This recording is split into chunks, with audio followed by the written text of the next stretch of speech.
सत श्री अकाल जी दा खालस टीवी देख रहे सारे दर्शकों का बहुत बहुत स्वागत है। पंजाब दीयां खास खबरां दे खास बुलेटिन दे नाल मैं हरशरण कौर। अज 10 जून है ते दिन वीरवार है। खबरां दे विस्तार तो पहला खास खबरां तुहानूं दस दिंदे आ। खेतीबाड़ी मंत्री नरेंद्र तोमर ने मुड़ किसानां नूं उही सद्दा भेजिआ है। कहंदे सरकार किसानां नाल गलबात लई तैयार है, पर किसानां नूं खेती कानूनां बारे इतराज़ां दे लई ठोस तर्क पेश करना पएगा, यानी कि खेती कानून रद्द करन ते गलबात नहीं करना चाहुंदे। पर किसानां ने दो टुक जवाब दे दिता है कि केंद्र सरकार दे नाल गलबात तां ही होवेगी जे कानून रद्द करन ते ओह गल करनगे, यानी कि रद्द करन ते ही असीं गल करांगे। केंद्र सरकार ने झोने दे समर्थन मुल दे विच भी 72 रुपए दा वाधा ऐलान दिता है ते हुण झोना 1940 रुपए प्रति क्विंटल है जिहड़ा ओह विकेगा ते किसानां ने इस नूं जुमला करार दिता है। किसान लीडरां ने कहा है कि असीं जिस तरीके की मांग कर रहे हैं सरकार वो नहीं कर रही, सिर्फ ते सिर्फ MSP नाल जुड़े हुए ये जुमले ने। महाराष्ट्र सरकार खेती कानूनां दे विच सोध करेगी। महाराष्ट्र के मालिया मंत्री बाला साहब थोराट ने कल कहा कि केंद्र वालों लिआंदे तिन्ने खेती कानून किसानां दे हित विच नहीं हन, इस करके असीं कानून दे विच सोध करांगे। पंजाब पुलिस अते पश्चिमी बंगाल पुलिस ने सांझी कार्रवाई दौरान पंजाब पुलिस दे लोड़ींदे नामी गैंगस्टर जयपाल भुल्लर अते एक साथी जसप्रीत जस्सी नूं पुलिस मुकाबले दौरान मार मुकाउण दा दावा कीता है। कोलकाता विच बंगाल ते पंजाब पुलिस दे नाल मुकाबला होया। हालांकि सोशल मीडिया ते यह भी चर्चा चल रही है कि जो तस्वीरां जयपाल भुल्लर अते जसप्रीत जस्सी दियां बाहर आ रही ने उस विच किते भी यह दिखाई नहीं दिंदा कि उन्हां दा पुलिस मुकाबला होया है। एक झूठा पुलिस मुकाबला है। कल किसान मोर्चियां ते सिख राज ते पहले बादशाह शहीद बाबा बंदा सिंह बहादुर नूं सजदे कीते गए आदिवासी लोक नायक बिरसा मुंडा नूं भी श्रद्धांजलि दित्ती गई। किसानां ने कहा कि बाबा बंदा सिंह बहादुर वल्लों सौंपियां जमीनां सरकार हुण कारपोरेटां नूं देण ते तुल गई है। किसान लीडर राकेश टिकैत ने कल पश्चिमी बंगाल की मुख्यमंत्री ममता बनर्जी दे नाल मुलाकात की। ममता ने संघर्ष कर रहे किसानां दे समर्थन विच विरोधी पार्टियां दी सत्ता वाले सूबियां नूं एकजुट करन दा वादा कीता। बनर्जी ने कहा कि साडा मकसद नरेंद्र मोदी सरकार नूं सत्ता तो लांभे करना है। पंजाब च लगे मोर्चिਆਂ ते बैठे किसानां ने केंद्र सरकार दे वल्लों जो झोने दे भाव च MSP दा वादा कीता गया है उस नूं बौणा दस्सिआ। किसानां ने कहा कि डीजल दे भाव मूरे फसली भाव दे विच वाधा बौणा है। नवीआं कीमतां तो किसान नाखुश ने। किसान लीडर बलवीर सिंह राजेवाल ने कहा कि पंजाब दे किसानां नूं सबक सिखाउण दे राह पई हुई है मोदी सरकार। कांग्रेस के सीनियर लीडर ते कौमी जनरल सकत्तर रणदीप सुरजेवाला ने कहा है कि सरकार किसानां नूं अंदोलन करन दे लई मजबूर कर रही है। गुरुसर सुधार दे किला रायपुर दे विच अडानियां दी खुश्क बंदरगाह दे सामने 5 महीनों तो चल रहे पक्के किसान मोर्चे नूं हटाउण लई थाणा डेलों दे विच सिविल ते पुलिस प्रशासन दे अधिकारियां दी किसान जथेबंदियां दे लीडरां नाल होई एक होर बैठक भी बेसिर रही है। उच्च अदालत दे विच मुड़ अज सुनवाई होवेगी। किसान खेती कानून रद्द होण तो बाद ही अडानी दी बंदरगाह दे मूहरों संघर्ष दी अपनी गल दे उत्ते कायम ने। सुबीर बादल ने भी कहा है कि खेतीबाड़ी मंत्री नरेंद्र तोमर नूं किसानां दी गल सुननी चाहिदी है। 500 किसानां दे शहीद होण तो बाद भी सरकार दा अड़ियल रवैया जिहड़ा ओह निंदनयोग है। पंजाब कांग्रेस दे अंदर पए कलेश दा हाले कोई भी नतीजा नहीं आउण वाला। कल ये सी कि कमेटी ने बैठक की है ते कल सोनिया गांधी नूं रिपोर्ट सौंप दित्ती जाएगी, पर रिपोर्ट सौंपण दी कार्रवाई फिलहाल 3 दिनां तक टाल दित्ती गई है। कल भी खड़गे कमेटी ने पंजाब कांग्रेस दे रफड़ नूं समेटण लई रिपोर्ट ते मंथन कीता। रिपोर्ट सौंपण दा मामला पिछे पाउण दे 2 कारण दस्से जा रहे हैं। पहला तां साबका केंद्रीय मंत्री ते राहुल गांधी दे नेड़ले जितन प्रसाद यूपी दे विच बीजेपी च शामिल हो गए ने। दूसरा नवजोत सिंह सिद्धू नूं लैके कोई पेच फस गया है। सूत्रों मुताबिक कांग्रेसी लीडर सिद्धू नूं जिहड़ी अहुदे दी पेशकश कीती गई सी ओह ठुकरा दित्ती गई है। नवजोत सिद्धू पंजाब कांग्रेस दी प्रधानगी लैण दे इच्छुक ने। दूसरे पासे मुख्यमंत्री कैप्टन अमरिंदर सिंह भी खड़गे कमेटी नूं स्पष्ट आख के आए ने कि सिद्धू इस अहुदे ते नहीं चल सकणगे। पंजाब दे विच किसानां वल्लों झोने दी लवाई अज तो शुरू की जा रही है। खेती सैक्टर नूं 8 घंटे लई निर्विघन बिजली सप्लाई मिलेगी। पंजाब ते हरियाणा तो किसानां दे काफले कल दिल्ली बार्डरां ते पहुंच गए ने। हल मोढे ते रख के ਸਿੰਘੂ मोर्चे विच पहुंचे नौजवान दा किसानां ने भरवां स्वागत कीता। सचखंड श्री दरबार साहिब दे ग्रंथी ज्ञानी मान सिंह ने कल अपने अहुदे तो अचानक अस्तीफा दे दिता। अस्तीफा पत्र विच ज्ञानी मान सिंह ने अपनी सेहत ठीक ना होण दा हवाला दिता है ते अहुदे दी जिम्मेवारी निभाउण तो असमर्था प्रगटाई है।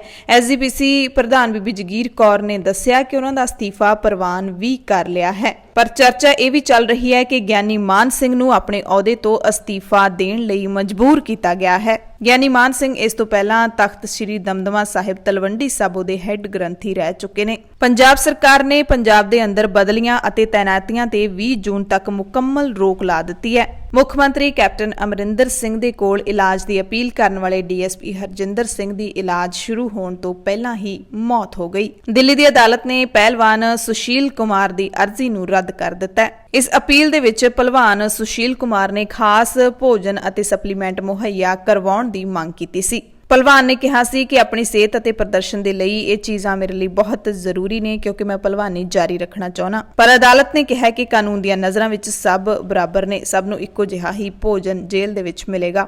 ਖਬਰਾਂ ਦੇ ਵਿਸਥਾਰ ਤੋਂ ਪਹਿਲਾਂ ਤੁਹਾਨੂੰ ਮੌਸਮ ਦੀ ਵੀ ਥੋੜੀ ਜਿਹੀ ਜਾਣਕਾਰੀ ਦੇ ਦਿੰਨੇ ਆ। ਪੰਜਾਬ, ਹਰਿਆਣਾ ਸਮੇਤ ਚੰਡੀਗੜ੍ਹ ਦੇ ਵਿੱਚ ਇਸ ਵਕਤ ਕਹਿਰ ਦੀ ਗਰਮੀ ਪੈ ਰਹੀ ਹੈ। ਦਿੱਲੀ ਵੀ ਪਿੱਛੇ ਨਹੀਂ ਰਿਹਾ। ਦਿੱਲੀ ਦੇ ਵਿੱਚ ਵੀ ਬਹੁਤ ਹੀ ਤੇਜ਼ ਜਿਹੜੀ ਗਰਮੀ ਹੈ ਉਹ ਪੈ ਰਹੀ ਹੈ। ਕਿਸਾਨਾਂ ਦੇ ਮੋਰਚੇ ਹੁਣ ਪੂਰੀ ਗਰਮੀ ਹੰਢਾ ਰਹੇ ਨੇ ਆਪਣੇ ਪਿੰਡੇ ਦੇ ਉੱਤੇ। ਪਰ ਅੱਜ ਦੇ ਮੌਸਮ ਦੀ ਜੇ ਗੱਲ ਕਰ ਲਈਏ ਤਾਂ ਪੰਜਾਬ ਦੇ ਵਿੱਚ ਮੌਸਮ ਥੋੜਾ ਜਿਹਾ ਠੰਡਾ ਹੋਣ ਦਾ ਅੰਦਾਜ਼ਾ ਜਿਹੜਾ ਉਹ ਲਾਇਆ ਜਾ ਰਿਹਾ ਹੈ ਮੌਸਮ ਨੂੰ ਦੇਖਦੇ ਹੋਏ, ਕਿਉਂਕਿ ਠੰਡੀਆਂ ਹਵਾਵਾਂ ਸਵੇਰੇ ਤੜਕੇ ਤੋਂ ਹੀ ਚੱਲ ਰਹੀਆਂ ਨੇ। ਹੋ ਸਕਦਾ ਹੈ ਕਿ ਮੀਂਹ ਪੈ ਜਾਵੇ ਤੇ ਮੌਸਮ ਦੇ ਵਿੱਚ ਥੋੜੀ ਠੰਡਕ ਆ ਜਾਵੇ, ਗਰਮੀ ਤੋਂ ਥੋੜੀ ਰਾਹਤ ਮਿਲ ਜਾਵੇ ਤੇ ਹੋ ਸਕਦਾ ਹੈ ਕਿ ਕਿਤੇ ਮੀਂਹ ਪੈ ਵੀ ਚੁੱਕਿਆ ਹੋਵੇ ਪਹਾੜੀ ਇਲਾਕਿਆਂ ਦੇ ਵਿੱਚ। ਪੰਜਾਬ ਦੀਆਂ ਖਾਸ ਖਬਰਾਂ ਦੇ ਖਾਸ ਬੁਲੇਟਿਨ ਦੇ ਵਿੱਚ ਹੁਣ ਖਬਰਾਂ ਵਿਸਥਾਰ ਦੇ ਨਾਲ। ਸਭ ਤੋਂ ਪਹਿਲੀ ਤੇ ਵੱਡੀ ਖਬਰ ਹੈ ਕਿ ਪੁਲਿਸ ਨੇ ਪੰਜਾਬ ਦੇ ਵਿੱਚ 2 ਥਾਣੇਦਾਰਾਂ ਦੇ ਕਤਲ ਮਾਮਲੇ ਵਿੱਚ ਲੋੜੀਂਦੇ ਗੈਂਗਸਟਰ ਜੈਪਾਲ ਭੁੱਲਰ ਅਤੇ ਜਸਪ੍ਰੀਤ ਜੱਸੀ ਨੂੰ ਮੁਕਾਬਲੇ ਦੇ ਵਿੱਚ ਮਾਰ ਮੁਕਾਇਆ। ਪੁਲਿਸ ਨੇ ਕੋਲਕਾਤਾ ਦੇ ਵਿੱਚ ਦੋਵਾਂ ਨੂੰ ਮੁਕਾਬਲੇ ਵਿੱਚ ਮਾਰਨ ਦਾ ਦਾਅਵਾ ਕੀਤਾ ਹੈ।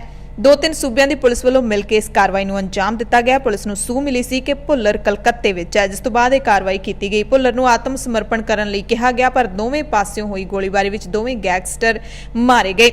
ਦਰਅਸਲ ਜਗਰਾਉਂ ਦੀ ਦਾਣਾ ਮੰਡੀ ਵਿੱਚ ਲੰਘੇ ਦਿਨੀ ਜੈਪਾਲ ਭੁੱਲਰ ਅਤੇ ਇਸ ਦੇ ਸਾਥੀਆਂ ਵੱਲੋਂ ਥਾਣੇਦਾਰ ਭਗਵਾਨ ਸਿੰਘ ਤੇ ਦਲਵਿੰਦਰ ਸਿੰਘ ਦਾ ਗੋਲੀਆਂ ਮਾਰ ਕੇ ਕਤਲ ਕਰ ਦਿੱਤਾ ਗਿਆ ਸੀ। ਪੁਲਿਸ ਨੂੰ ਭੁੱਲਰ ਦੇ ਕਲਕੱਤਾ ਛੋਣ ਦੀ ਸੂਚਨਾ ਮਿਲੀ ਸੀ। ਅਗਲੀ ਵੱਡੀ ਖਬਰ ਹੈ, ਕੇਂਦਰੀ ਖੇਤੀਬਾੜੀ ਮੰਤਰੀ ਨਰਿੰਦਰ ਤੋਮਰ ਨੇ ਕਿਹਾ ਕਿ 3 ਖੇਤੀ ਕਾਨੂੰਨਾਂ ਦੇ ਮਾਮਲੇ ਤੇ ਸਰਕਾਰ ਪ੍ਰਦਰਸ਼ਨਕਾਰੀ ਕਿਸਾਨਾਂ ਨਾਲ ਗੱਲਬਾਤ ਲਈ ਤਿਆਰ ਹੈ, ਪਰ ਕਿਸਾਨ ਯੂਨੀਅਨਾਂ ਖੇਤੀ ਕਾਨੂੰਨਾਂ ਨੂੰ ਰੱਦ ਕਰਨ ਤੋਂ ਇਲਾਵਾ ਹੋਰ ਵਿਕਲਪਾਂ ਤੇ ਵਿਚਾਰ ਕਰਨ ਦੇ ਲਈ ਆਪਣਾ ਖਰੜਾ ਲੈ ਕੇ ਆਉਣ ਤਾਂ ਅਸੀਂ ਉਹਨਾਂ ਨਾਲ ਗੱਲਬਾਤ ਕਰਨ ਲਈ ਤਿਆਰ ਹਾਂ। ਪਰ ਕਿਸਾਨਾਂ ਨੇ 2 ਟੁਕ ਜਵਾਬ ਦੇ ਦਿੱਤਾ ਹੈ, ਕੋਰਾ ਜਵਾਬ ਦੇ ਦਿੱਤਾ ਹੈ। ਕਿਹਾ ਕਿ ਖੇਤੀ ਕਾਨੂੰਨ ਰੱਦ ਕਰਨ ਤੇ ਹੀ ਗੱਲਬਾਤ ਹੋਏਗੀ ਜੇ ਸਰਕਾਰ ਦੇ ਨਾਲ ਦੁਬਾਰਾ ਗੱਲਬਾਤ ਹੋਏਗੀ। ਕਈ ਮਹੀਨਿਆਂ ਤੋਂ ਇਸ ਗੱਲਬਾਤ ਦੇ ਵਿੱਚ ਖੜੋਤ ਆਈ ਹੋਈ ਹੈ। ਜਨਵਰੀ ਦੇ ਵਿੱਚ ਗੱਲਬਾਤ ਟੁੱਟ ਗਈ ਸੀ, ਉਸ ਤੋਂ ਬਾਅਦ ਹੁਣ 6ਵਾਂ ਮਹੀਨਾ ਆ ਗਿਆ। ਲਗਭਗ 6 ਮਹੀਨੇ ਹੋ ਗਏ ਨੇ ਕਿਸਾਨਾਂ ਤੇ ਸਰਕਾਰ ਦੇ ਵਿਚਾਲੇ ਗੱਲਬਾਤ ਟੁੱਟੀ ਹੋਈ ਨੂੰ। ਸਰਕਾਰ ਵਾਰੀ-ਵਾਰੀ ਇਹ ਕਹਿੰਦੀ ਹੈ ਕਿ ਅਸੀਂ ਗੱਲਬਾਤ ਲਈ ਤਿਆਰ ਹਾਂ, ਪਰ ਕਾਨੂੰਨ ਰੱਦ ਕਰਨ ਤੇ ਨਹੀਂ। ਤੇ ਕਿਸਾਨ ਵੀ ਇਸ ਗੱਲ ਤੇ ਅੜੇ ਹੋਏ ਨੇ ਕਿ ਅਸੀਂ ਵੀ ਗੱਲਬਾਤ ਲਈ ਤਿਆਰ ਹਾਂ, ਪਰ ਗੱਲਬਾਤ ਖੇਤੀ ਕਾਨੂੰਨ ਰੱਦ ਕਰਨ ਦੀ ਪ੍ਰਕਿਰਿਆ ਦੇ ਉੱਤੇ ਹੀ ਹੋਵੇਗੀ। ਕਿਸਾਨ ਲੀਡਰ ਰੁਲਦੂ ਸਿੰਘ ਮਾਨਸਾ ਨੇ ਕਿਹਾ ਕਿ ਇਸ ਮੁੱਦੇ ਦਾ ਹੱਲ ਗੱਲਬਾਤ ਨਾਲ ਹੀ ਹੋਏਗਾ, ਪਰ ਗੱਲਬਾਤ ਖੇਤੀ ਕਾਨੂੰਨ ਨੂੰ ਰੱਦ ਕਰਨ ਤੇ ਹੀ ਹੋਣੀ ਚਾਹੀਦੀ ਹੈ। ਸੰਯੁਕਤ ਕਿਸਾਨ ਮੋਰਚੇ ਨੇ ਕੇਂਦਰ ਸਰਕਾਰ ਦੇ ਰਵੱਈਏ ਤੇ ਤਿੱਖੇ ਰੋਸ ਦਾ ਪ੍ਰਗਟਾਵਾ ਕੀਤਾ ਹੈ। ਕਿਸਾਨ ਲੀਡਰਾਂ ਨੇ ਕਿਹਾ ਕਿ ਮੀਡੀਆ ਵਿੱਚ ਆਈਆਂ ਰਿਪੋਰਟਾਂ ਦੇ ਮੁਤਾਬਿਕ ਨੀਤੀ ਆਯੋਗ ਦੇ ਖੇਤੀਬਾੜੀ ਮੈਂਬਰ ਡਾਕਟਰ ਰਮੇਸ਼ ਚੰਦ ਨੇ ਕਿਹਾ ਕਿ ਸਰਕਾਰ ਉਦੋਂ ਹੀ ਗੱਲਬਾਤ ਫਿਰ ਤੋਂ ਸ਼ੁਰੂ ਕਰੇਗੀ ਜੇ ਪ੍ਰਦਰਸ਼ਨਕਾਰੀ ਕਿਸਾਨ 3 ਖੇਤੀਬਾੜੀ ਕਾਨੂੰਨਾਂ ਨੂੰ ਰੱਦ ਕਰਵਾਉਣ ਦੀ ਬਜਾਏ ਸਿਰਫ ਕਮੀਆਂ ਦੀ ਗੱਲ ਕਰਨ। ਕਿਸਾਨ ਲੀਡਰਾਂ ਨੇ ਕਿਹਾ ਅਜਿਹਾ ਜਾਪਦਾ ਹੈ ਕਿ ਡਾਕਟਰ ਰਮੇਸ਼ ਚੰਦ ਜੋ ਸਰਕਾਰ ਦੇ ਸਲਾਹਕਾਰ ਦੀ ਭੂਮਿਕਾ ਵਿੱਚ ਕੰਮ ਕਰਦੇ ਨੇ, ਉਹਨਾਂ ਨੇ 22 ਜਨਵਰੀ 2021 ਤੱਕ ਸਰਕਾਰ ਤੇ ਕਿਸਾਨਾਂ ਦਰਮਿਆਨ ਹੋਈ 11 ਵਾਰੀ ਗੱਲਬਾਤ ਦੇ ਬਾਰੇ ਆਪਣੇ ਆਪ ਨੂੰ ਅਪਡੇਟ ਨਹੀਂ ਕੀਤਾ, ਕਿਉਂਕਿ ਇਹਨਾਂ ਮੀਟਿੰਗਾਂ ਦੇ ਦੌਰਾਨ ਕਿਸਾਨ ਲੀਡਰ ਪਹਿਲਾਂ ਹੀ ਕਾਨੂੰਨਾਂ ਦੇ ਵਿੱਚ ਬੁਨਿਆਦੀ ਘਾਟਾਂ ਬਾਰੇ ਜਾਣੂ ਕਰਵਾ ਚੁੱਕੇ ਨੇ। ਕੇਂਦਰੀ ਮੰਤਰੀਆਂ ਨਾਲ ਹੋਈਆਂ ਉਹਨਾਂ ਮੀਟਿੰਗਾਂ ਦੇ ਵਿੱਚ ਕਿਸਾਨ ਲੀਡਰਾਂ ਨੇ ਪਹਿਲਾਂ ਹੀ ਸਪਸ਼ਟ ਕਰ ਦਿੱਤਾ ਸੀ ਕਿ ਇੰਨੀਆਂ ਕਮੀਆਂ ਕਾਰਨ ਕਿਸੇ ਵੀ ਤਰ੍ਹਾਂ ਕਾਨੂੰਨ 'ਚ ਸੋਧ ਕਰਨਾ ਠੀਕ ਨਹੀਂ ਹੋਏਗਾ, ਬਲਕਿ ਰੱਦ ਕਰਨਾ ਹੀ ਠੀਕ ਹੈ। ਕਿਸਾਨਾਂ ਨੇ ਕਿਹਾ ਕਿ ਉਹਨਾਂ ਦਾ ਇਹ ਬਿਆਨ ਖੇਤੀਬਾੜੀ ਮੰਤਰੀ ਨਰਿੰਦਰ ਤੋਮਰ ਦੇ ਬਿਆਨ ਨਾਲ ਵੀ ਮੇਲ ਨਹੀਂ ਖਾਂਦਾ। ਕੁੱਲ ਮਿਲਾ ਕੇ ਕੇਂਦਰ ਸਰਕਾਰ ਦਾ ਅੜੀਅਲ ਰਵੱਈਆ ਜਾਰੀ ਹੈ। ਅਜਿਹੇ ਸਮੇਂ ਜਦੋਂ ਇਹ ਕਿਸਾਨ ਅੰਦੋਲਨ ਦਿੱਲੀ ਦੀਆਂ ਸਰਹੱਦਾਂ ਤੇ ਲਗਭਗ 200 ਦਿਨਾਂ ਦੇ ਵਿਰੋਧ ਪ੍ਰਦਰਸ਼ਨ ਨੂੰ ਪੂਰਾ ਕਰਨ ਜਾ ਰਿਹਾ ਹੈ ਤੇ ਜਦੋਂ ਅੰਦੋਲਨ ਵਿੱਚ 502 ਕਿਸਾਨਾਂ ਨੇ ਸ਼ਹੀਦੀਆਂ ਦੇ ਦਿੱਤੀਆਂ ਨੇ, ਸੰਯੁਕਤ ਕਿਸਾਨ ਮੋਰਚਾ ਸਰਕਾਰ ਦੇ ਇਸ ਰਵੱਈਏ ਦੀ ਸਖਤ ਨਿੰਦਿਆ ਕਰਦਾ ਹੈ ਤੇ ਅਸੀਂ ਇੱਕ ਵਾਰ ਫਿਰ ਦੁਹਰਾਉਂਦੇ ਹਾਂ ਕਿ ਸਰਕਾਰ ਦਾ ਰਵੱਈਆ ਨਾਜਾਇਜ਼ ਤੇ ਗੈਰ ਜ਼ਿੰਮੇਦਾਰ ਹੈ, ਜਿਹਦੇ ਵਿੱਚੋਂ ਹੰਕਾਰੀ ਰਵੱਈਆ ਝਲਕਦਾ ਹੈ। ਕਿਸਾਨ ਲਗਾਤਾਰ 3 ਖੇਤੀਬਾੜੀ ਕਾਨੂੰਨਾਂ ਨੂੰ ਪੂਰੀ ਤਰ੍ਹਾਂ ਰੱਦ ਕਰਨ ਤੇ ਸਾਰੇ ਕਿਸਾਨਾਂ ਦੇ ਲਈ MSP ਦੀ ਗਰੰਟੀ ਦੇਣ ਲਈ ਇੱਕ ਨਵਾਂ ਕਾਨੂੰਨ ਬਣਾਉਣ ਦੀ ਮੰਗ ਕਰਦੇ ਆ ਰਹੇ ਨੇ। ਕਿਸਾਨਾਂ ਨਾਲ ਗੱਲਬਾਤ ਦੇ ਮਸਲੇ ਤੇ ਸ਼੍ਰੋਮਣੀ ਅਕਾਲੀ ਦਲ ਦੇ ਪ੍ਰਧਾਨ ਸੁਖਬੀਰ ਸਿੰਘ ਬਾਦਲ ਨੇ ਵੀ ਆਪਣਾ ਵਿਰੋਧ ਪ੍ਰਗਟਾਇਆ ਹੈ। ਸੁਖਬੀਰ ਬਾਦਲ ਨੇ ਕਿਹਾ ਕਿ 500 ਕਿਸਾਨਾਂ ਦੀ ਸ਼ਹਾਦਤ ਤੋਂ ਬਾਅਦ ਵੀ ਕੇਂਦਰ ਸਰਕਾਰ ਦਾ ਇਹ ਅੜੀਅਲ ਵਤੀਰਾ ਨਿੰਦਣਯੋਗ ਹੈ। ਸੁਖਬੀਰ ਬਾਦਲ ਨੇ ਕਿਹਾ ਕਿ ਮੈਂ ਖੇਤੀਬਾੜੀ ਮੰਤਰੀ ਨਰਿੰਦਰ ਤੋਮਰ ਨੂੰ ਅਪੀਲ ਕਰਦਾ ਕਿ 194 ਦਿਨਾਂ ਤੋਂ ਮੋਰਚਿਆਂ ਤੇ ਬੈਠੇ ਕਿਸਾਨਾਂ ਦਾ ਦਰਦ ਸਮਝੋ, ਉਹਨਾਂ ਨਾਲ ਗੱਲ ਕਰੋ ਕਿ ਆਖਿਰਕਾਰ ਕਿਸਾਨ ਕਾਨੂੰਨ ਰੱਦ ਹੀ ਕਿਉਂ ਕਰਵਾਉਣਾ ਚਾਹੁੰਦੇ ਨੇ। ਕਿਸਾਨਾਂ ਨਾਲ ਜੁੜੀ ਹੋਰ ਅਹਿਮ ਖਬਰ ਹੈ ਜਿਹੜੀ ਕਿਸਾਨਾਂ ਨੂੰ ਮਨਜ਼ੂਰ ਨਹੀਂ ਹੈ। ਦਰਅਸਲ ਸਰਕਾਰ ਨੇ 2021-22 ਲਈ ਝੋਨੇ ਦਾ MSP ਯਾਨੀ ਕਿ ਘੱਟੋ-ਘੱਟ ਸਮਰਥਨ ਮੁੱਲ 72 ਰੁਪਏ ਵਧਾ ਕੇ 1940 ਰੁਪਏ ਪ੍ਰਤੀ ਕੁਇੰਟਲ ਕਰ ਦਿੱਤਾ ਹੈ। ਪਿਛਲੇ ਸਾਲ ਇਹ 1868 ਰੁਪਏ ਪ੍ਰਤੀ ਕੁਇੰਟਲ ਸੀ।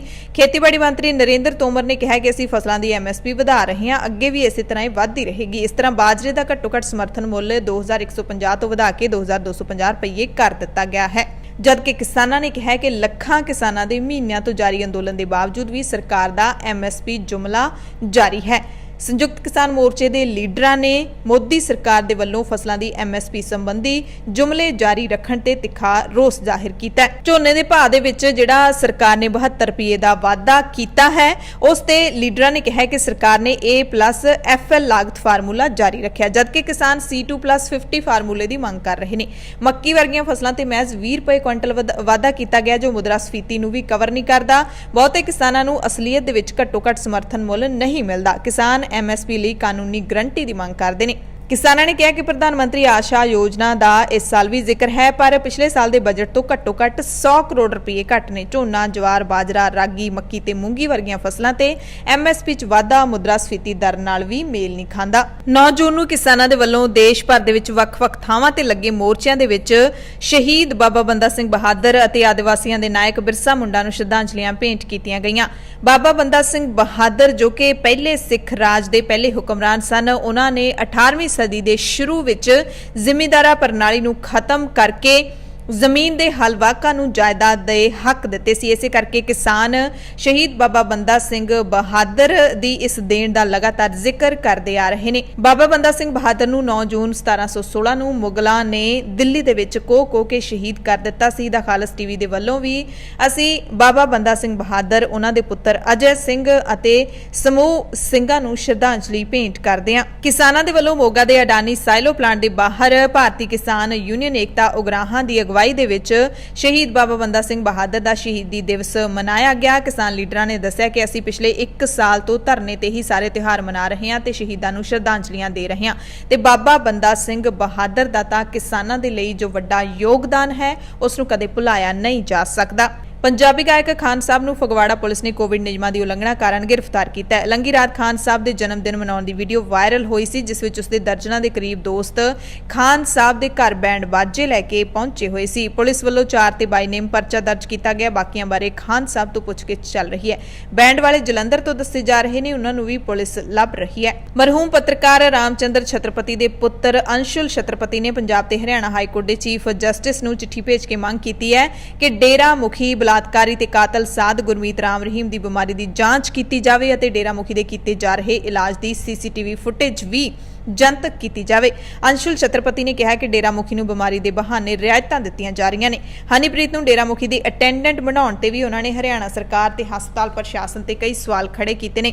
ਮੀਡੀਆ ਸੈਂਟਰ ਦੇ ਵਿੱਚ ਪੱਤਰਕਾਰਾਂ ਦੇ ਨਾਲ ਗੱਲਬਾਤ ਕਰਦਿਆਂ ਅੰਸ਼ੁਲ ਨੇ ਕਿਹਾ ਕਿ ਡੇਰਾ ਮੁਖੀ ਨੂੰ ਕਦੇ ਮਾਂ ਦੀ ਬਿਮਾਰੀ ਦੇ ਬਹਾਨੇ ਤੇ ਕਦੇ ਖੁਦ ਦੀ ਬਿਮਾਰੀ ਦੇ ਬਹਾਨੇ ਪੈਰੋਲ ਦਿੱਤੀ ਜਾ ਰਹੀ ਹੈ। ਇਸ ਦੌਰਾਨ ਡੇਰਾ ਮੁਖੀ ਨੂੰ ਕਥਿਤ ਤੌਰ ਤੇ ਗੁਰੂਗ੍ਰਾਮ ਦੇ ਫਾਰਮ ਹਾਊਸ ਦੇ ਵਿੱਚ ਮਾਂ ਨੂੰ ਮਿਲਾਇਆ ਗਿਆ, ਜੋ ਨਿਯਮਾਂ ਦੀ ਉਲੰਘਣਾ ਹੈ। ਉਹਨਾਂ ਕਿਹਾ ਕਿ ਡੇਰਾ ਮੁਖੀ ਨੂੰ ਬਿਮਾਰੀ ਦੇ ਬਹਾਨੇ ਪਹਿਲਾਂ ਰੋਹਤਕ ਮੈਡੀਕਲ ਕਾਲਜ ਤੇ ਬਾਅਦ ਵਿੱਚ ਮੈਦਾਂਤਾ ਹਸਪਤਾਲ ਦਾਖਲ ਕਰਵਾਇਆ ਗਿਆ। ਇਸ ਤੋਂ ਇਹ ਲੱਗ ਰਿਹਾ ਹੈ ਕਿ ਡੇਰਾ ਮੁਖੀ ਨੂੰ ਲੰਬੀ ਛੁੱਟੀ ਦਿੱਤੇ ਜਾਣ ਦਾ ਰਾਹ ਪੱਧਰਾ ਕੀਤਾ ਜਾ ਰਿਹਾ ਹੈ। ਚੀਫ ਜਸਟਿਸ ਨੂੰ ਲਿਖੀ ਚਿੱਠੀ ਵਿੱਚ ਦੱਸਿਆ ਗਿਆ ਹੈ ਕਿ ਜਿਸ ਤਰ੍ਹਾਂ 25 ਅਗਸਤ 2017 ਨੂੰ ਡੇਰਾ ਮੁਖੀ ਖਿਲਾਫ ਫੈਸਲਾ ਆਉਣ ਤੋਂ ਬਾਅਦ ਹੋਈ ਸਾੜ ਫੂਕ ਦੇ ਵਿੱਚ ਸਰਕਾਰੀ ਤੇ ਗੈਰ ਸਰਕਾਰੀ ਸੰਪत्ति ਦਾ ਭਾਰੀ ਨੁਕਸਾਨ ਹੋਇਆ ਸੀ, ਕਈ ਲੋਕਾਂ ਦੀ ਜਾਨ ਵੀ ਗਈ ਸੀ, ਉਸ ਤੋਂ ਪ੍ਰਸ਼ਾਸਨ ਨੂੰ ਹੁਣ ਸਬਕ ਲੈ ਲੈਣਾ ਚਾਹੀਦਾ ਹੈ ਤਾਂ ਕਿ ਅਜਿਹੇ ਹਾਲਾਤ ਮੁੜ ਤੋਂ ਨਾ ਵਾਪਰਨ। ਲੁਧਿਆਣਾ ਦੇ DSP ਹਰਜਿੰਦਰ ਸਿੰਘ ਕੋਵਿਡ ਦੇ ਨਾਲ ਜੰਗ ਲੜਦਿਆਂ ਆਖਿਰਕਾਰ ਜ਼ਿੰਦਗੀ ਦੀ ਜੰਗ ਹਾਰ ਗਏ ਨੇ। ਲੁਧਿਆਣਾ ਦੇ SPS ਹਸਪਤਾਲ ਦੇ ਵਿੱਚ ਉਹਨਾਂ ਦੀ ਮੌਤ ਹੋ ਗਈ। ਅਪ੍ਰੈਲ ਮਹੀਨੇ ਦੇ ਵਿੱਚ ਉਹਨਾਂ ਨੂੰ ਕਰੋਨਾ ਹੋਇਆ ਸੀ, ਜਿਸ ਤੋਂ ਬਾਅਦ ਹਸਪਤਾਲ 'ਚ ਦਾਖਲ ਕਰਵਾਇਆ ਗਿਆ। ਹਾਲਾਂਕਿ DSP ਨੇ ਕਰੋਨਾ ਨੂੰ ਮਾਤ ਦੇ ਦਿੱਤੀ ਸੀ, ਪਰ ਉਹਨਾਂ ਦੇ ਫੇਫੜਿਆਂ ਨੂੰ ਕਰੋਨਾ ਬੁਰੀ ਤਰ੍ਹਾਂ ਖਰਾਬ ਕਰ ਗਿਆ ਸੀ। ਫੇਫੜੇ ਟ੍ਰਾਂਸਪਲਾਂਟ ਹੋਣੇ ਸੀ, ਜਿਸ ਦਾ ਖਰਚਾ ਬਹੁਤ ਜ਼ਿਆਦਾ ਸੀ। DSP ਹਰਜਿੰਦਰ ਸਿੰਘ ਦਾ ਇਲਾਜ ਵੱਡੇ ਹਸਪਤਾਲ ਵਿੱਚ ਕਰਾਇਆ ਜਾਣਾ ਸੀ, ਜਿੱਥੇ ਉਹਨਾਂ ਨੂੰ 에ਅਰਲਿਫਟ ਕਰਾ ਕੇ ਲਿਜਾਇਆ ਜਾਣਾ ਸੀ, ਪਰ ਡਾਕਟਰਾਂ ਤੋਂ ਮਿਲੀ ਜਾਣਕਾਰੀ ਮੁਤਾਬਿਕ ਉਹਨਾਂ ਦੀ ਹਾਲਤ ਬੇਹੱਦ ਖਰਾਬ ਹੋਣ ਕਾਰਨ 에ਅਰਲਿਫਟ ਨਹੀਂ ਕਰਾਇਆ ਜਾ ਸਕਦਾ ਸੀ, ਜਿਸ ਕਾਰਨ ਉਹਨਾਂ ਦੀ ਮੌਤ ਉਸੇ ਹਸਪਤਾਲ ਦੇ ਵਿੱਚ ਹੋ ਗਈ। ਡੀਐਸਪੀ ਹਰਜਿੰਦਰ ਸਿੰਘ ਕਰੋਨਾ ਹੋਣ ਤੋਂ ਪਹਿਲਾਂ ਬਲੱਡ ਪ੍ਰੈਸ਼ਰ ਤੇ ਸ਼ੂਗਰ ਦੀ ਬਿਮਾਰੀ ਤੋਂ ਵੀ ਪੀੜਤ ਸਨ, ਜਿਸ ਕਾਰਨ ਕਰੋਨਾ ਉਹਨਾਂ ਤੇ ਜ਼ਿਆਦਾ ਹਾਵੀ ਹੋ ਗਿਆ। ਪਿਛਲੇ ਦਿਨੀ ਡੀਐਸਪੀ ਹਰਜਿੰਦਰ ਸਿੰਘ ਨੇ ਹਸਪਤਾਲ 'ਚੋਂ ਕੈਪਟਨ ਅਮਰਿੰਦਰ ਸਿੰਘ ਨੂੰ ਵੀਡੀਓ ਪਾ ਕੇ ਭਾਵੁਕ ਅਪੀਲ ਵੀ ਕੀਤੀ ਸੀ ਕਿ ਉਹਨਾਂ ਦੀ ਜ਼ਿੰਦਗੀ ਬਚ ਸਕਦੀ ਹੈ ਜੇਕਰ ਉਹਨਾਂ ਦਾ ਸਹੀ ਥਾਂ ਤੇ ਇਲਾਜ ਹੋਵੇ। ਡੀਐਸਪੀ ਨੇ ਕਿਹਾ ਸੀ ਕਿ ਮੇਰੇ ਬੱਚੇ ਅਨਾਥ ਹੋਣੋਂ ਸਰਕਾਰ ਹੀ ਬਚਾ ਸਕਦੀ ਹੈ। ਉਹਨਾਂ ਕਿਹਾ ਕਿ ਜਿਹੜਾ ਪੈਸਾ ਮੇਰੀ ਮੌਤ ਤੋਂ ਬਾਅਦ ਮੇਰੇ ਪਰਿਵਾਰ ਨੂੰ ਦਿੱਤਾ ਜਾਏਗਾ ਉਹ ਪਹਿਲਾਂ ਹੀ ਮੇਰੇ ਇਲਾਜ ਤੇ ਲਾਇਆ ਜਾਵੇ। ਸਰਕਾਰ ਨੇ ਡੀਐਸਪੀ ਦੀ ਮੰਗ ਮੰਨ ਵੀ ਲਈ ਸੀ ਪਰ ਉਹਨਾਂ ਨੂੰ ਬਚਾਇਆ ਨਹੀਂ ਜਾ ਸਕਿਆ। ਮੁੱਖ ਮੰਤਰੀ ਕੈਪਟਨ ਅਮਰਿੰਦਰ ਸਿੰਘ ਨੇ ਡੀਐਸਪੀ ਹਰਜਿੰਦਰ ਸਿੰਘ ਦੀ ਮੌਤ ਤੇ ਦੁੱਖ ਦਾ ਪ੍ਰਗਟਾਵਾ ਕੀਤਾ ਹੈ। ਫੇਸਬੁੱਕ ਤੇ ਪੋਸਟ ਪਾ ਕੇ ਕੈਪਟਨ ਨੇ ਲਿਖਿਆ ਕਿ ਸਾਡੇ ਬਹਾਦਰ ਡੀਐਸਪੀ ਹਰਜਿੰਦਰ ਸਿੰਘ ਦੇ ਦੇਹਾਂਤ ਦੀ ਖਬਰ ਨਾਲ ਸਾਨੂੰ ਗਹਿਰਾ ਦੁੱਖ ਪਹੁੰਚਿਆ। ਡਾਕਟਰੀ ਕੋਸ਼ਿਸ਼ਾਂ ਦੇ ਬਾਵਜੂਦ ਕਰੋਨਾ ਵਾਇਰਸ ਬਿਮਾਰੀ ਤੋਂ ਬਾਅਦ ਉਹਨਾਂ ਦੀ ਵਿਗੜੀ ਸਿਹਤ ਠੀਕ ਨਹੀਂ ਹੋ ਪਾਈ। ਇਸ ਦੁੱਖ ਦੀ ਘੜੀ ਵਿੱਚ ਅਸੀਂ ਉਹਨਾਂ ਦੇ ਪਰਿਵਾਰ ਦੇ ਨਾਲ ਹਾਂ ਤੇ ਉਹਨਾਂ ਦੀ ਹਰ ਪੱਖੋਂ ਮਦਦ ਕਰਾਂਗੇ। ਮੇਰੀਆਂ ਅਰਦਾਸਾਂ ਹਰਜਿੰਦਰ ਸਿੰਘ ਦੇ ਪਰਿਵਾਰ ਦੇ ਨਾਲ ਨੇ। ਸਾਹਿਬਜ਼ਾਦਾ ਅਜੀਤ ਸਿੰਘ ਨਗਰ ਮੋਹਾਲੀ ਦੇ ਪਿੰਡ ਸੋਹਾਣਾ ਵਿਖੇ ਗੁਰਦੁਆਰਾ ਸਿੰਘ ਸ਼ਹੀਦਾਂ ਦੇ ਗੇਟ ਦੇ ਨਾਲ ਕੇਂਦਰ ਸਰਕਾਰ ਦੇ 3 ਖੇਤੀ ਕਾਨੂੰਨਾਂ ਖਿਲਾਫ ਭੁੱਖ ਹੜਤਾਲ ਤੇ ਬੈਠੇ ਕਿਸਾਨਾਂ ਨੇ ਕਿਹਾ ਕਿ ਇਹ ਫਸਲਾਂ ਤੇ ਨਸਲਾਂ ਦੀ ਲੜਾਈ ਕਿਸਾਨਾਂ ਦੀ ਜਿੱਤ ਨਾਲ ਹੀ ਮੁੱਕਣੀ ਹੈ। ਦਾ ਖਾਲਸ ਟੀਵੀ ਦੇ ਨਾਲ ਖਾਸ ਗੱਲਬਾਤ ਕਰਦੇ ਹੋਏ ਭੁੱਖ ਹੜਤਾਲ ਤੇ ਬੈਠੇ ਸੋਹਾਣਾ ਪਿੰਡ ਦੇ ਹਰਵਿੰਦਰ ਸਿੰਘ ਨੰਬਰਦਾਰ ਨੇ ਕਿਹਾ ਕਿ ਲੋਕਾਂ ਨੂੰ ਵਹਿਮ ਹੈ ਕਿ ਕਿਸਾਨ ਅੰਦੋਲਨ ਠੰਡਾ ਪੈ ਰਿਹਾ ਹੈ। ਦਿੱਲੀ ਵਿੱਚ ਕਿਸਾਨਾਂ ਦਾ ਮੋਰਚਾ ਲੱਗੇ ਨੂੰ 6 ਮਹੀਨੇ ਤੋਂ ਵੱਧ ਸਮਾਂ ਹੋ ਗਿਆ। ਇਸ ਦੌਰਾਨ ਕਰੋਨਾ ਦੀ ਬਿਮਾਰੀ ਕਾਰਨ ਲੋਕਾਂ ਦਾ ਧਿਆਨ ਉੱਧਰ ਗਿਆ ਹੈ, ਪਰ ਇਸ ਦਾ ਮਤਲਬ ਇਹ ਨਹੀਂ ਕਿ ਕਿਸਾਨ ਅੰਦੋਲਨ ਦਾ ਜੋਸ਼ ਠੰਡਾ ਪੈ ਰਿਹਾ ਹੈ। ਕਿਸਾਨਾਂ ਨੂੰ ਫਸਲ ਵੱਢਣ ਤੇ ਸਾਂਭਣ ਦੇ ਨਾਲ-ਨਾਲ ਧਰਨੇ ਵੀ ਦੇਣੇ ਪੈ ਰਹੇ ਨੇ ਤੇ ਦੋਨੇ ਕੰਮ ਬਰਾਬਰ ਕਿਸਾਨ ਕਰ ਰਹੇ ਨੇ। ਉਹਨਾਂ ਕਿਹਾ ਕਿ ਸਰਕਾਰ ਪਹਿਲੇ ਦਿਨ ਤੋਂ ਹੀ ਕਰੋਨਾ ਦਾ ਬਹਾਨਾ ਬਣਾ ਕੇ ਕਿਸਾਨਾਂ ਨੂੰ ਡਰਾ ਧਮਕਾ ਰਹੀ ਹੈ ਤੇ ਅੰਦੋਲਨ ਖਤਮ ਕਰਨਾ ਚਾਹੁੰਦੀ ਹੈ, ਪਰ ਕਿਸਾਨ ਸਰਕਾਰ ਦੇ ਮਨਸੂਬਿਆਂ ਨੂੰ ਸਫਲ ਨਹੀਂ ਹੋਣ ਦੇਣਗੇ। ਪੁਆਧੀ ਮੰਚ ਵੱਲੋਂ ਦਿੱਤਾ ਜਾ ਰਿਹਾ ਹੈ ਧਰਨਾ 7 ਜੂਨ ਤੋਂ ਲਗਾਤਾਰ ਜਾਰੀ ਹੈ। ਵੱਖ-ਵੱਖ ਪਿੰਡਾਂ ਦੇ 5 ਬੰਦੇ ਰੋਜ਼ਾਨਾ ਇੱਥੇ ਭੁੱਖ ਹੜਤਾਲ ਤੇ ਬੈਠ ਰਹੇ ਨੇ ਤੇ ਅਣਮਿੱਥੇ ਸਮੇਂ ਦੀ ਇਹ ਭੁੱਖ ਹੜਤਾਲ ਹੈ। ਉਹਨਾਂ ਕਿਹਾ ਕਿ ਇਕੱਲੇ ਬੰਦੇ ਦੀ ਲੜਾਈ ਨਹੀਂ ਹੈ ਤੇ ਨਾ ਹੀ ਇਹ ਲੜਾਈ ਸਿਰਫ ਕਿਸਾਨਾਂ ਦੀ ਹੈ। ਇਸ ਕਰਕੇ ਇਸ ਲੜਾਈ ਵਿੱਚ ਹਰ ਕਿਸੇ ਨੂੰ ਆਪਣਾ ਹਿੱਸਾ ਪਾਉਣਾ ਚਾਹੀਦਾ ਹੈ। ਉਹਨਾਂ ਇਹ ਵੀ ਕਿਹਾ ਕਿ ਇਸ ਧਰਨੇ ਵਿੱਚ ਸ਼ਾਮਿਲ ਹੋਣ ਦੀ ਇੱਛਾ ਬਹੁਤ ਸਾਰੇ ਪਿੰਡਾਂ ਦੇ ਲੋਕ ਫੋਨ ਕਰਕੇ ਪ੍ਰਗਟਾ ਰਹੇ ਨੇ, ਕਿਉਂਕਿ ਅੱਜ ਮਸਲਾ ਜਿਹੜਾ ਹੈ ਕਿਸਾਨੀ ਤੇ ਜਵਾਨੀ ਦਾ ਹੈ। ਜੇਕਰ ਸਾਡੇ ਕੋਲ ਜ਼ਮੀਨਾਂ ਹੀ ਨਾ ਰਹੀਆਂ ਤੇ ਫਿਰ ਅਸੀਂ ਹੋਰ ਕੀ ਕਰਨਾ ਹੈ। ਇਹ ਜੋਸ਼ ਬਿਲਕੁਲ ਨਹੀਂ ਠੰਡਾ ਪਿਆ ਹੈ, ਤੁਹਾਡੇ ਸਾਹਮਣੇ ਹੀ ਹੈ। ਪਿੰਡਾਂ ਦੇ ਵਿੱਚ ਇਹ ਤਕਰੀਬਨ ਪਹਿਲਾਂ ਵੀ ਇੱਥੋਂ ਸਾਡੇ ਪਿੰਡ ਸੁਹਾਣੇ ਤੋਂ ਆਪਣਾ ਸਾਡੇ ਪਿੰਡ 4 ਪਿੰਡ ਬੈਦਵਾਨਾ ਦੇ ਹੈ, ਮੌਲੀ ਤੋਂ ਵੀ ਉੱਥੇ ਲੰਗਰ ਲਾਇਆ ਆ, ਕੁੰਬੜਾ ਸੁਹਾਣ ਮਟੌਰ ਤੋਂ ਵੀ ਪਰਮਵੀਰ ਬੈਠੇ ਆ ਉੱਤੇ, ਠੀਕ ਹੈ, ਮੌਲੀ ਤੋਂ ਵੀ ਤੇ ਸੁਹਾਣਾ ਪਿੰਡ ਤੋਂ ਅਸੀਂ ਇੱਥੇ 7 ਤਰੀਕ ਤੋਂ ਇਹ ਭੁੱਖ ਹੜਤਾਲ ਲੜੀਵਾਰ ਚੱਲਣੀ ਹੈ, ਜੋ ਕਿ ਹਰ ਰੋਜ਼ ਤੇ 5 ਬੰਦੇ ਹਰ ਰੋਜ਼ ਨਵੇਂ ਬੈਠਿਆ ਕਰਨਗੇ ਇੱਥੇ। ਤੇ ਪਿੰਡਾਂ ਦੀ ਡਿਊਟੀ ਅੱਜ ਡੈਡੀ ਪਿੰਡ ਦੀ ਡਿਊਟੀ ਹੈ ਤੇ ਉਸ ਤੋਂ ਬਾਅਦ ਕੱਲ੍ਹ ਨੂੰ ਮੌਲੀ ਪਿੰਡ ਦੀ ਹੈ। ਇਸੇ ਤਰ੍ਹਾਂ ਸੀਰੀਅਲ ਵਾਈਜ਼ ਪਿੰਡਾਂ ਦੇ ਵਿੱਚ ਬੜਾ ਜੋਸ਼ ਹੈ। ਸਾਨੂੰ ਫੋਨ ਆ ਰਹੇ ਨੇ ਕਿ ਸਾਡੀ ਡਿਊਟੀ ਕਦੋਂ ਲਾਉਂਗੇ, ਕਿਉਂਕਿ ਵੀਰ ਜੀ ਇਹ ਇੱਕ ਇਕੱਲੇ ਬੰਦੇ ਦੀ ਲੜਾਈ ਨਹੀਂ ਹੈ।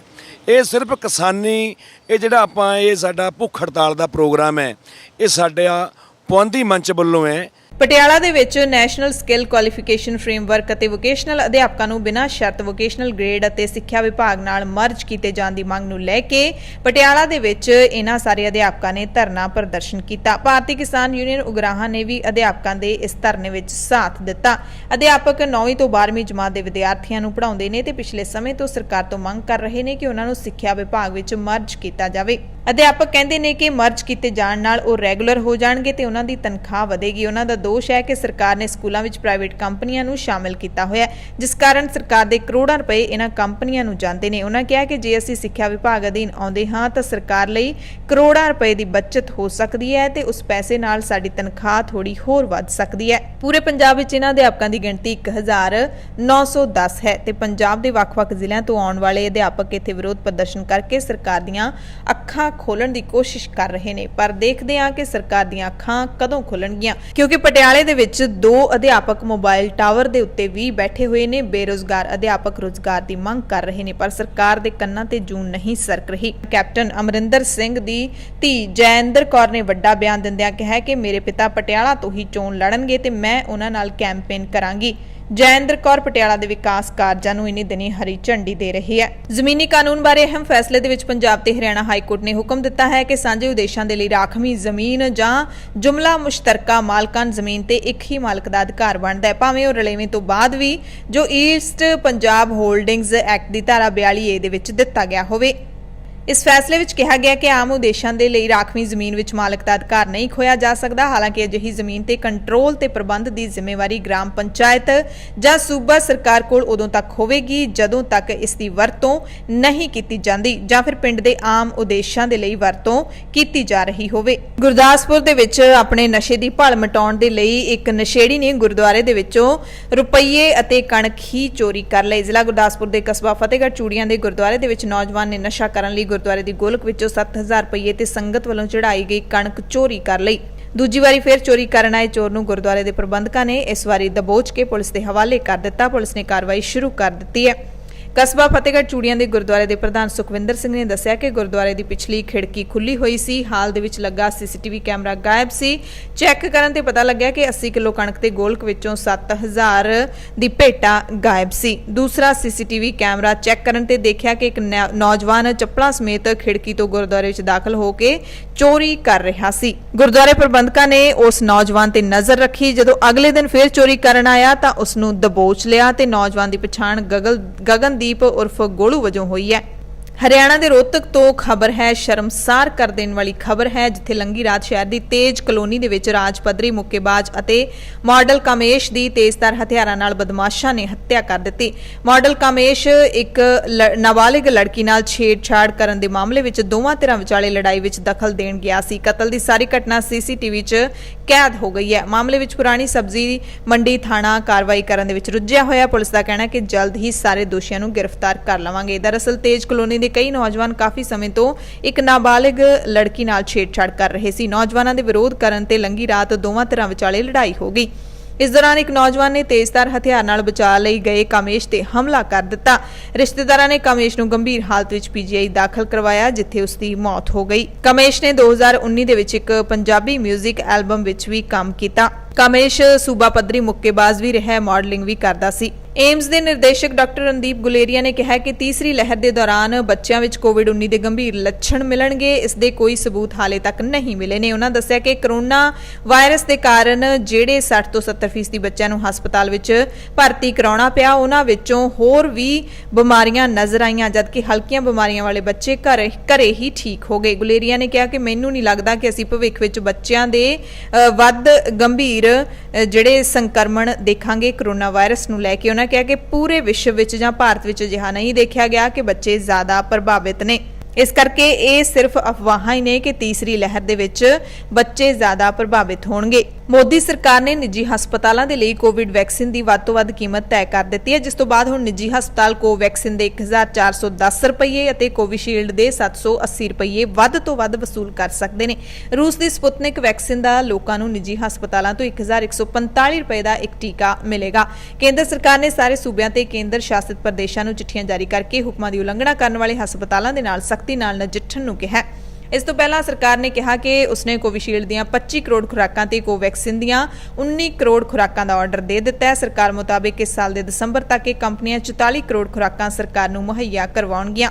ਸਰਕਾਰ ਨੇ ਸੀਰਮ ਇੰਸਟੀਚਿਊਟ ਆਫ ਇੰਡੀਆ ਤੇ ਭਾਰਤ ਬਾਇਓਟੈਕ ਨੂੰ ਵੀ ਪੇਸ਼ਗੀ ਵਜੋਂ 30% ਰਾਸ਼ੀ ਜਾਰੀ ਕਰ ਦਿੱਤੀ ਹੈ। ਕਰੋਨਾ ਨਾਲ ਜੁੜੀ ਇੱਕ ਹੋਰ ਅਹਿਮ ਖਬਰ ਹੈ ਕਿ ਕੋਵਿਡ-19 ਦਾ ਟੀਕਾ ਲਵਾਉਣ ਵਾਲੇ ਹੁਣ ਕੋਵਿਨ ਪੋਰਟਲ ਤੇ ਆਪਣੇ ਕਰੋਨਾ ਟੀਕਾਕਰਨ ਸਰਟੀਫਿਕੇਟ ਦੇ ਵਿੱਚ ਹੋਈਆਂ ਗਲਤੀਆਂ ਨੂੰ ਆਪਣੇ ਆਪ ਸੁਧਾਰ ਸਕਦੇ ਨੇ। ਸਰਕਾਰ ਨੇ ਨਵੇਂ ਅਪਡੇਟ ਦਾ ਐਲਾਨ ਕੀਤਾ ਹੈ, ਜਿਸ ਨਾਲ ਬਿਨੈਕਾਰ ਨੂੰ ਟੀਕਾਕਰਨ ਸਰਟੀਫਿਕੇਟ ਦੇ ਵਿੱਚ ਨਾਮ, ਜਨਮ ਮਿਤੀ ਅਤੇ ਲਿੰਗ ਬਾਰੇ ਹੋਈਆਂ ਗਲਤੀਆਂ ਨੂੰ ਸੁਧਾਰਨ ਦੇ ਲਈ ਕਿਹਾ ਹੈ ਕਿ ਇਹ ਗਲਤੀਆਂ ਸੁਧਾਰੀਆਂ ਜਾ ਸਕਦੀਆਂ ਨੇ ਤੇ ਲੋਕ ਇਹ ਗਲਤੀਆਂ ਕੋਵਿਨ ਵੈਬਸਾਈਟ ਦੇ ਜ਼ਰੀਏ ਸੁਧਾਰ ਸਕਦੇ ਨੇ।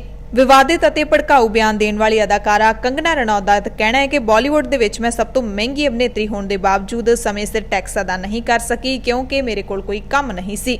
ਮੰਗਲਵਾਰ ਰਾਤ ਨੂੰ ਆਪਣੀ ਇੰਸਟਾਗ੍ਰam ਪੋਸਟ ਦੇ ਵਿੱਚ ਕੰਗਨਾ ਨੇ ਕਿਹਾ ਕਿ ਮੈਂ ਆਪਣੇ ਕੋਲ ਟੈਕਸ ਦਾ ਅੱਧਾ ਹਾਲੇ ਸਰਕਾਰ ਨੂੰ ਦੇਣਾ ਹੈ। ਉਹਨੇ ਕਿਹਾ ਕਿ ਭਾਵੇਂ ਮੈਂ ਸਭ ਤੋਂ ਵੱਧ ਉੱਪਰਲੀ ਟੈਕਸ ਸਲੈਬ ਵਿੱਚ ਆਉਂਦੀ ਹਾਂ ਤੇ ਆਪਣੀ ਆਮਦਨੀ ਦਾ 45% ਟੈਕਸ ਦੇ ਤੌਰ ਤੇ ਦਿੰਦੀ ਹਾਂ, ਚਾਹੇ ਮੈਂ ਸਭ ਤੋਂ ਵੱਧ ਟੈਕਸ ਅਦਾ ਕਰਨ ਵਾਲੀ ਅਭਿਨੇਤਰੀ ਹਾਂ, ਪਰ ਕੰਮ ਨਾ ਹੋਣ ਕਾਰਨ ਮੈਂ ਪਿਛਲੇ ਸਾਲ ਦੇ ਟੈਕਸ ਦਾ ਅੱਧਾ ਵੀ ਭੁਗਤਾਨ ਨਹੀਂ ਕਰ ਸਕੀ। ਮੇਰੀ ਜ਼ਿੰਦਗੀ ਦੇ ਵਿੱਚ ਪਹਿਲੀ ਵਾਰੀ ਟੈਕਸ ਦੇਣ ਦੇ ਵਿੱਚ ਦੇਰੀ ਹੋਈ ਹੈ। ਦੇਸ਼ ਦੇ ਵਿੱਚ ਪੈਟਰੋਲ ਤੇ ਡੀਜ਼ਲ ਦੇ ਭਾਅ ਵਿੱਚ ਮੁੜ ਵਾਧਾ ਕਰ ਦਿੱਤਾ ਗਿਆ। ਦੋਵਾਂ ਦੀਆਂ ਕੀਮਤਾਂ ਵਿੱਚ 25-25 ਪੈਸੇ ਪ੍ਰਤੀ ਲੀਟਰ ਦਾ ਵਾਧਾ ਕੀਤਾ ਗਿਆ। ਇਸ ਵਾਧੇ ਨਾਲ ਮੁੰਬਈ ਦੇ ਵਿੱਚ ਪੈਟਰੋਲ 101 ਦਾ ਅੰਕੜਾ ਪਾਰ ਕਰ ਗਿਆ। 101 ਰੁਪਏ 76 ਪੈਸੇ ਪ੍ਰਤੀ ਲੀਟਰ ਹੋ ਗਿਆ ਤੇ ਡੀਜ਼ਲ 86 ਰੁਪਏ 47 ਪੈਸੇ ਪ੍ਰਤੀ ਲੀਟਰ ਤੱਕ ਪਹੁੰਚ ਗਿਆ। ਚੰਡੀਗੜ੍ਹ ਦੇ ਵਿੱਚ ਪੈਟਰੋਲ 91 ਰੁਪਏ 91 ਪੈਸੇ ਤੇ ਡੀਜ਼ਲ 86 ਰੁਪਏ 12 ਪੈਸੇ ਪ੍ਰਤੀ ਲੀਟਰ ਤੱਕ ਪਹੁੰਚ ਗਿਆ। ਪੰਜਾਬ ਦੀਆਂ ਖਬਰਾਂ ਦੇ ਵਿੱਚ ਇੱਕ ਖਬਰ ਤੁਹਾਨੂੰ ਉੱਤਰ ਪ੍ਰਦੇਸ਼ ਤੋਂ ਵੀ ਦੱਸਾਂਗੇ। ਹੈਰਾਨੀ ਵਾਲੀ ਖਬਰ ਹੈ ਕਿ ਇੱਥੇ ਮੰਡੀ ਦੇ ਵਿੱਚ ਫਸਲ ਵੇਚਣ ਆਏ ਵਿਅਕਤੀ ਨੂੰ ਅਫਸਰ ਕਹਿੰਦਾ ਕਿ ਰੱਬ ਦਾ ਆਧਾਰ ਕਾਰਡ ਲੈ ਕੇ ਆ। ਉੱਤਰ ਪ੍ਰਦੇਸ਼ ਦੇ ਬਾਂਦਾ ਜ਼ਿਲ੍ਹੇ ਦੇ ਵਿੱਚ ਪੁਜਾਰੀ ਪਰੇਸ਼ਾਨ ਨੇ ਕਿਉਂਕਿ ਉਹਨਾਂ ਨੂੰ ਮੰਦਰਾਂ ਤੇ ਮੱਠਾਂ ਦੀਆਂ ਜ਼ਮੀਨਾਂ ਤੇ ਪੈਦਾ ਕੀਤੀਆਂ ਫਸਲਾਂ ਵੇਚਣ ਲਈ ਦੇਵਤਿਆਂ ਦੇ ਆਧਾਰ ਕਾਰਡ ਦਿਖਾਉਣ ਲਈ ਕਿਹਾ ਜਾ ਰਿਹਾ ਹੈ। ਜ਼ਿਲ੍ਹਾ sub divisional magistrate SDM Saurabh Shukla ਨੇ ਕਿਹਾ ਕਿ ਉਹਨਾਂ ਨੇ ਕੁਝ ਦਿਨ ਪਹਿਲਾਂ ਹੁਕਮ ਜਾਰੀ ਕੀਤੇ ਸੀ ਕਿ ਦੇਵਤਿਆਂ ਦਾ ਆਧਾਰ ਕਾਰਡ ਖੇਤੀ ਉਪਜ ਦੀ ਵਿਕਰੀ ਲਈ ਲਾਜ਼ਮੀ ਹੈ। ਖੁਰਹਰ ਪਿੰਡ ਦੇ ਰਾਮ ਜਾਨਕੀ ਮੰਦਿਰ ਦਾ ਪੁਜਾਰੀ ਜਦੋਂ ਮੰਡੀ ਵਿੱਚ ਫਸਲ ਵੇਚਣ ਲਈ ਪਹੁੰਚਿਆ ਤਾਂ ਸਰਕਾਰੀ ਅਧਿਕਾਰੀਆਂ ਨੇ ਮੰਗ ਕੀਤੀ ਤੇ ਆਧਾਰ ਕਾਰਡ ਉਸ ਵਿਅਕਤੀ ਦਾ ਲਿਆਉਣ ਨੂੰ ਕਿਹਾ ਜਿਸ ਦੇ ਨਾਮ ਤੇ ਜ਼ਮੀਨ ਹੈ ਤੇ ਜ਼ਮੀਨ ਮੰਦਿਰ ਦੇ ਨਾਮ ਤੇ ਹੈ। ਮੰਦਿਰ ਦੇ ਮਹੰਤ ਰਾਮ ਕੁਮਾਰ ਦਾਸ ਨੇ ਕਿਹਾ ਕਿ ਉਸਨੇ ਫਸਲ ਵੇਚਣ ਲਈ ਆਨਲਾਈਨ ਪੋਰਟਲ ਤੇ ਰਜਿਸਟ੍ਰੇਸ਼ਨ ਕਰਵਾਈ। 100 ਕੁਇੰਟਲ ਕਣਕ ਲੈ ਕੇ ਮੰਡੀ ਪਹੁੰਚਿਆ। ਸਾਰੀ ਫਸਲ ਮੰਦਿਰ ਦੀ ਜ਼ਮੀਨ ਤੇ ਪੈਦਾ ਹੋਈ। ਕਾਫੀ ਦੇਰ ਉਡੀਕ ਕਰਨ ਤੋਂ ਬਾਅਦ ਜਦੋਂ ਕੋਈ ਖਰੀਦ ਕਰਨ ਆਇਆ ਤਾਂ ਪਤਾ ਲੱਗਿਆ ਕਿ ਐਸਡੀਐਮ ਨੇ ਫਸਲ ਨਾ ਖਰੀਦਣ ਦਾ ਹੁਕਮ ਦਿੱਤਾ ਹੈ। ਉਸਨੇ ਕਿਹਾ ਕਿ ਹੁਣ ਰੱਬ ਦਾ ਆਧਾਰ ਕਾਰਡ ਕਿੱਥੋਂ ਲੈ ਕੇ ਆਈਏ, ਕਿਸੇ ਕੋਲ ਦੇਵੀ ਦੇਵਤਿਆਂ ਦਾ ਆਧਾਰ ਕਾਰਡ ਕਿਵੇਂ ਹੋ ਸਕਦਾ ਹੈ। ਐਸਡੀਐਮ ਨੇ ਕਿਹਾ ਕਿ ਉਹ ਆਪਣੀ ਫਸਲ ਆੜ੍ਹਤੀਏ ਨੂੰ ਵੇਚ ਦੇਵੇ। ਮਹੰਤ ਮੁਤਾਬਕ ਆੜ੍ਹਤੀਆ ਫਸਲ ਘੱਟ ਮੁੱਲ ਤੇ ਖਰੀਦੇਗਾ, ਇਸ ਨਾਲ ਖਰਚਾ ਪੂਰਾ ਨਹੀਂ ਹੋਵੇਗਾ, ਰੋਟੀ ਦੇ ਲਾਲੇ ਪੈ ਜਾਣਗੇ। ਐਸਡੀਐਮ ਨੇ ਕਿਹਾ ਕਿ ਉਹਨਾਂ ਨੇ ਹੁਕਮ ਦਿੱਤਾ ਸੀ ਫਸਲ ਵੇਚਣ ਲਈ ਸਾਰਿਆਂ ਕੋਲ ਆਧਾਰ ਕਾਰਡ ਹੋਣਾ ਚਾਹੀਦਾ ਹੈ, ਚਾਹੇ ਉਹ ਆਦਮੀ ਹੋਵੇ ਜਾਂ ਫਿਰ ਦੇਵਤਾ। ਪੰਜਾਬ ਦੀਆਂ ਖਾਸ ਖਬਰਾਂ ਦੇ ਖਾਸ ਬੁਲੇਟਿਨ ਦੇ ਵਿੱਚ ਤੁਹਾਡੇ ਸਭ ਤੋਂ ਇਜਾਜ਼ਤ ਚਾਹੁੰਦੇ ਹਾਂ। ਤੁਸੀਂ ਸਾਰੇ ਆਪਣਾ ਧਿਆਨ ਰੱਖਿਓ, ਲੋੜਵੰਦਾਂ ਦੀ ਮਦਦ ਕਰਦੇ ਰਿਹਾ ਕਰੋ, ਅਫਵਾਹਾਂ ਤੋਂ ਬਚ ਕੇ ਰਿਹਾ ਕਰੋ, ਗਰਮੀ ਤੋਂ ਵੀ ਥੋੜਾ ਬਚ ਕੇ ਰਿਹਾ ਕਰੋ। ਧੰਨਵਾਦ।